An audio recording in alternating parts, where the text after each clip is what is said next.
Hello guys, welcome to our channel. Today we're going to talk about the mining industry in Iran. Stay tuned. The stream is about to begin.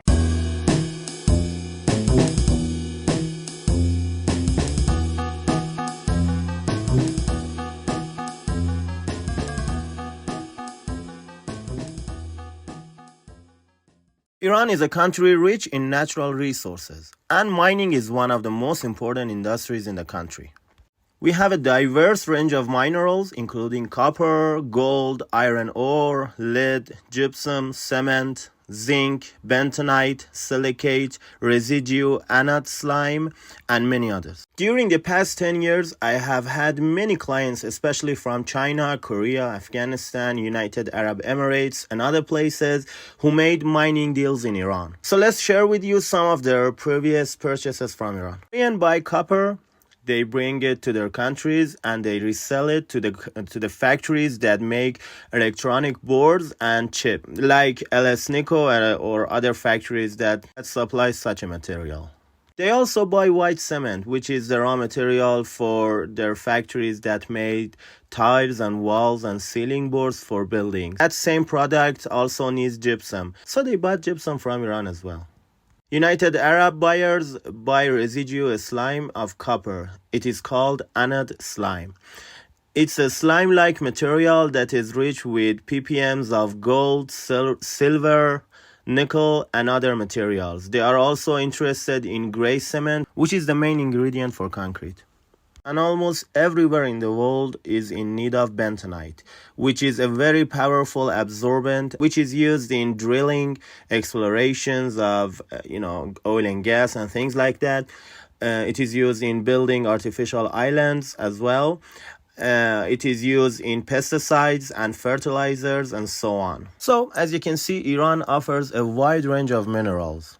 Iran minerals are also of high qualities due to the fact that Iran's mines are surfaced, which means they are on the surface of the earth. So in order to extract and harvest them, you don't have to dig deep into the ground.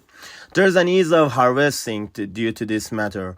Therefore, many buyers are eager to get a piece of that business for themselves. Right from the fact that Iran has a very good infrastructure in logistics and roads, the mines of Iran are ideally located near the south of Iran. It is the nearest to the ports. To give you an idea of how close that is to the sea, I should tell you that 70% of all mines in Iran are less than 12 hours of driving by truck away from Bandar Abbas port, which is the biggest and the main port for loading and unloading cargoes in Iran.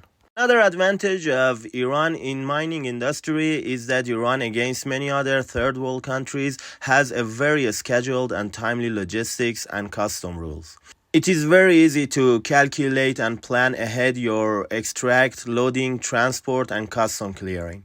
You never get unexpected problems and your cargo would never get subjected to fines because of lateness in loading or clearance. Another great thing about Iran in general is the fact that, unlike the recent China, in a legal dispute, the judge and judicial entities are in your favor, which is great. And if you sign a contract naming international courts or other countries' courts as judicial competent court, Iran will abide and execute that court's decision. Believe me, it is the greatest blessing. The mining industry in Iran provides employment opportunities for thousands of people. And it contributes significantly to the country's economy. So the government has been investing heavily and defined many incentives in the sector to increase production and export. One of the incentives is the foreign investment. That is where you can enter and get your share of this profitable market. The mining industry in Iran is also known for its advanced technology and modern equipment. This means that to buy a mine, you just have to pay the price of the mine, not an extra prices for rehabilitation or machinery costs. For foreign investors, there are different plans. Mines are both publicly and privately owned. So you can invest in government mines or private mines. There are pros and cons to both sides. But in short, I have to recite to you the famous saying by Milton Friedman. He says, if you put the federal government in charge of the Sahara Desert, in 5 years there would be a shortage of sand. And it is true in case of Iran. And also, please keep in mind that we are dealing with a government that is trying to move around the sanctions. So dealing with this government is not my advice. Being a partner with him is also not my advice. Your best bet is to reach with private minds. Before entering into investment discussion, please keep in mind that as a foreigner, you have two options. To enter into a deal, whether it's buying, renting, or guaranteeing as a real person or as a legal entity, which is by forming a company in Iran. If you want to choose the real person option, the rule is that if you invest in Iran any amount exceeding 90,000 euros, you get a 5-year resident permit. You can have a bank account, you can rent things, but you cannot own property in Iran. So you have to have an agent, which at times could be troublesome, or you may have a hard time trusting others.